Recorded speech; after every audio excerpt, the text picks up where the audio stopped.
ಶೃಂಗಾರ ರಸದ ಕವನ ನೆನೆದಾದ ಸರಸ ಜನನ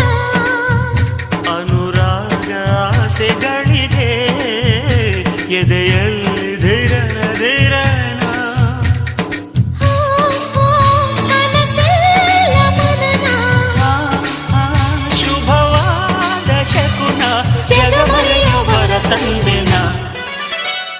ರಾಗದಿಂದ ತಂದನ ತಾಡದಿಂದ ಗಿಲ್ಲನ